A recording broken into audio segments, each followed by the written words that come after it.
Honorable Deputy Speaker, Your Excellencies, Members of Parliament, ladies and gentlemen, friends, I'm very pleased to receive this award from the Right Livelihood Award Foundation this evening, and I want to thank the award jury, my nominator Gail Rowan, who happens to be here this evening, and all involved in what is no doubt a very tough selection process each year. I'm also very pleased to be in the special company of my three fellow laureates, Raji Sarani, Dennis McVega, and Hans Herren, and also to join the wonderful fellowship of the many other laureates since 1980. I'm very honored to be selected for, and I quote, working tirelessly to rid the world of chemical weapons. Following military service in the U.S. Army during the height of the Vietnam War, I returned to graduate school at the Johns Hopkins School of Advanced International Studies, from which I had been drafted for military service 3 years earlier in Washington, D.C.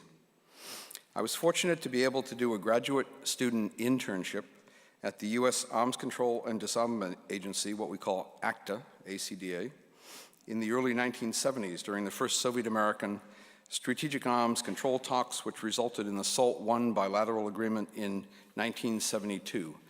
This was a very good early lesson for me in the hardball politics of Washington, D.C., when the chief U.S. negotiator, Gerard Smith, who was also the ACTA director, was forced by Congress to resign, along with all the ACTA division directors, as the price to pay for Senate ratification of the SALT I agreement. I went on to finish a PhD in political science, specializing in foreign and military policy, international security, arms control, and disarmament. Back then, we called it bombs and bullets. And that was followed by a postdoctoral fellowship at Harvard University in science, arms control, and global politics, where I finished a book, The Price of Defense, arguing that we could obtain better international security by spending much less, not more, on military forces. But 3 decades or more ago, I would never have guessed that I would spend so much time focusing on the non-proliferation and physical destruction of chemical weapons stockpiles. It was the summer of 1994, almost 2 decades ago, when I organized the first U.S. on-site inspection of a Russian chemical weapons stockpile. The Soviet Union and the United States had agreed in the late 1980s that chemical weapons were increasingly obsolete, dangerous, costly Cold War weapons that should be abolished. The U.S. began planning the full elimination of its large chemical weapons stockpile of some 28,600 metric tons at 9 stockpiles in the mid-1980s. It started up its first prototype destruction facility on Johnson Atoll in the Pacific Ocean in 1990, designed to incinerate over 1,800 metric tons of chemical weapons secretly moved in prior years from forward deployment in Germany and Okinawa. But Russia, traumatized by the breakup of the Soviet Union and the Warsaw Pact, was a few years behind. Our U.S. delegation in July 1994 consisted of an Assistant Secretary of Defense, the U.S. Program Manager for Chemical Demilitarization, 2 congressmen, and staff. I was one of the staffers from the Armed Services Committee in the U.S. House of Representatives. The stockpile we visited was the easternmost of Russia's 7 declared chemical weapons stockpiles in a rural Siberian area called Shucha. This is in the Kurgan Oblast of Russia, between the regional capital of Kurgan and Chelyabinsk, along the Kazakhstan border, east of the Ural mountain range, about a 3-hour flight from Moscow. After undergoing basic exams and gas mask tests, we were led by the Russian Army general in charge of chemical weapons into a large forest with dilapidated warehouses filled with nerve agent artillery shells and missile warheads as far as the eye could see. This remote and until then top secret stockpile held some 2 million battlefield-ready weapons, stored in wooden racks like vintage wines. We were amazed at the size of the stockpile, a total of 5,400 metric tons with very limited security, and this was only one of 7 such stockpiles in Russia at the time. The warehouses were locked with bicycle padlocks. There was no apparent inventory of the weapons. no environmental monitoring for leakage, and the young Russian army private at the front gate hadn't been paid in 6 months. Keep in mind that only one of these 2 million weapons could kill thousands of innocent individuals if deployed in a crowded theater, stadium, or other enclosed space. We returned to Washington, D.C. several days later, convinced that this had to be a top priority for the Russian and U.S. governments. That is, the immediate security of these stockpiles and the timely elimination of them before they disappeared into the hands of subnational groups or individuals who wanted to do harm. Tragically, 1 year later, we saw the Japanese terrorist group Aum Shinrikyo use sarin nerve agent not dissimilar from the recent Syrian attacks on the Tokyo subway, killing a dozen people and injuring some 12,000 Japanese. This was clearly a wake-up call for preventing the Cold War chemical weapons arsenals from disappearing into the hands of terrorists.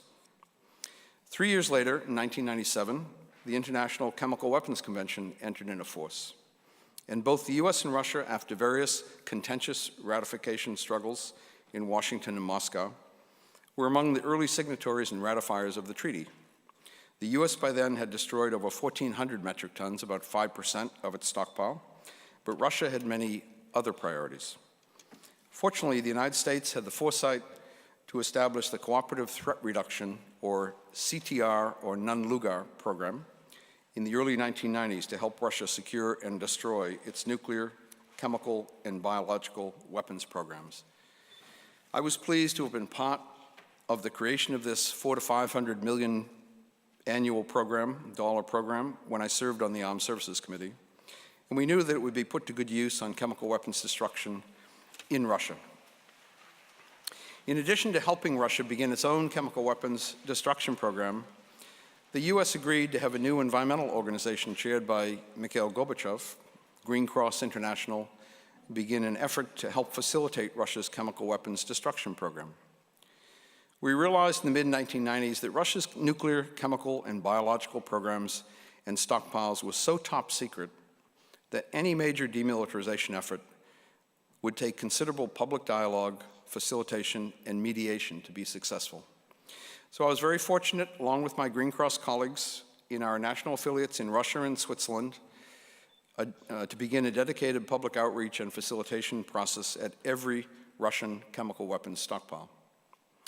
At the same time, we also proposed a development and evaluation effort in the United States to investigate non-incineration technologies for destroying chemical weapons.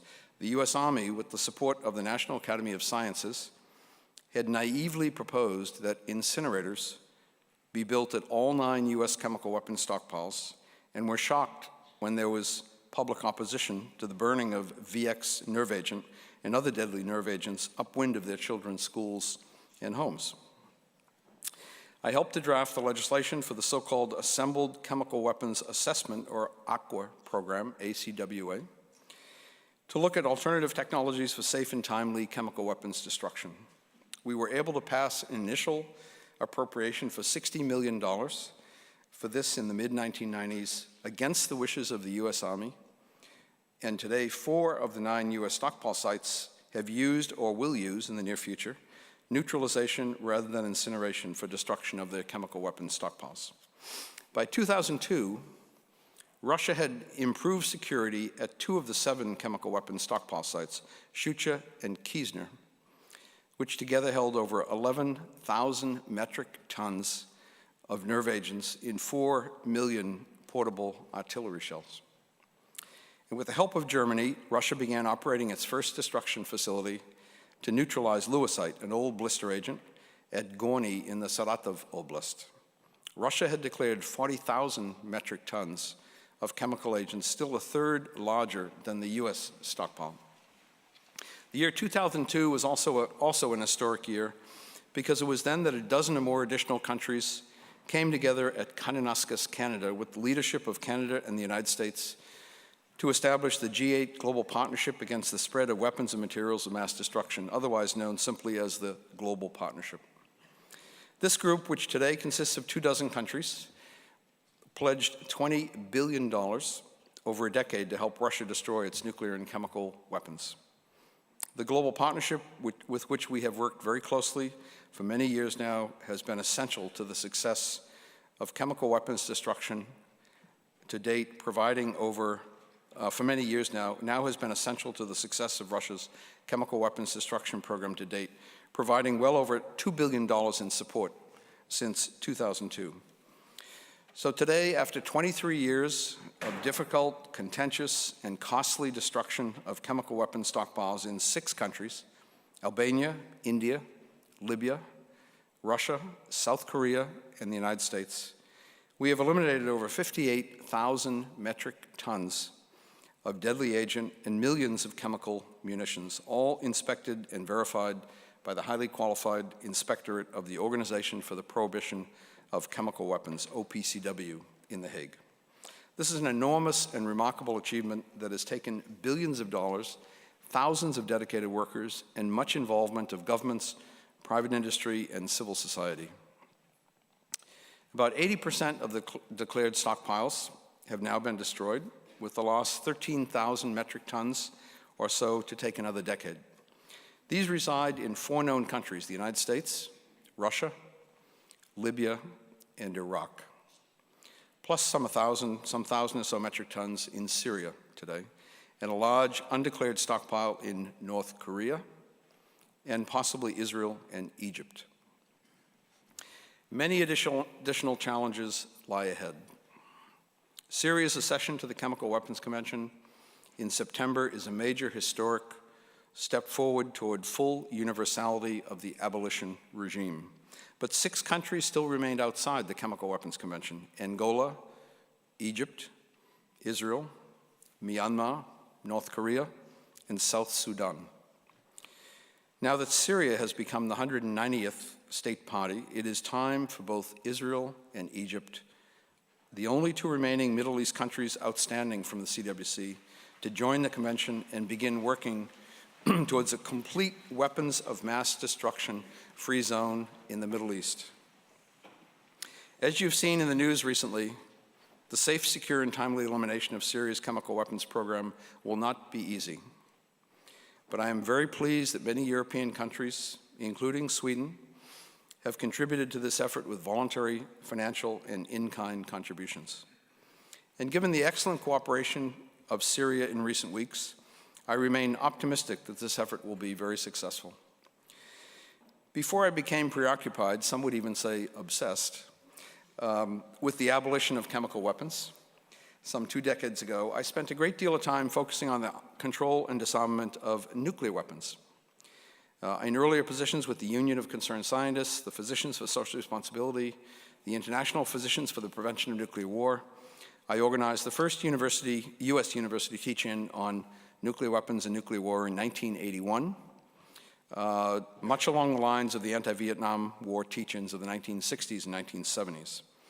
We also were successful in stopping the mobile deployment of the MX nuclear missile in the United States in the 1980s, and I worked a great deal also on the ratification of the several Soviet-American and Russian-American bilateral strategic nuclear arms agreements since 1972, SALT I, SALT II, START I, START II, the Moscow Treaty, and the most recent 2010 New START agreement. But regardless of these successes in arms control and disarmament, we must continue our national and international struggles to abolish all weapons of mass destruction, nuclear, chemical, and biological.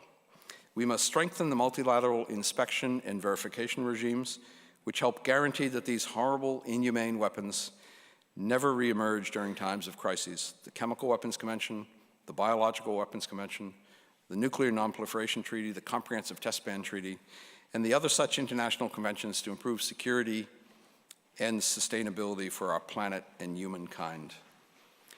Our ongoing work focuses on the demilitarization of our modern world and includes promotion of peace, nonviolent resolution to conflict, and a more just society. Other related precepts which we have always adhered to include transparency, rule of law, public dialogue, non-discrimination to include arms control, disarmament, and abolition regimes, stakeholder involvement, and empowerment of communities. It should also be pointed out that all of the work we are celebrating today, human rights, public health, disarmament, nonproliferation, disease prevention, are all very much interrelated. I have always felt that healthy communities must be peaceful, and peaceful communities must be healthy. So we must always recognize that the many threats to security and sustainability must always be dealt with through a multidisciplinary approach. We have to think globally, and we have to act locally. Lastly, I would like to congratulate the Organization for the Prohibition of Chemical Weapons, the OPCW, in The Hague for winning the Nobel Peace Prize this year. This multilateral organization has overseen and verified the destruction of chemical weapons since it entered into force over 16 years ago, and has quietly but with a determined mind made our world a much safer and peaceful place. I will be proud to attend the Nobel ceremony next week in Oslo, and also give the organization much credit for supporting the involvement of civil society. And most importantly, the Right Livelihood Award and the Nobel Peace Prize have brought much needed public attention now to this very important effort to build a world free of chemical weapons. Thank you all again for this wonderful award, and may we all, and I emphasize all, for it indeed takes everybody, continue to build a more peaceful, prosperous, and productive world. Thank you.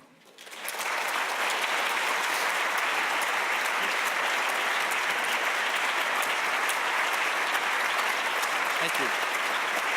Thank you.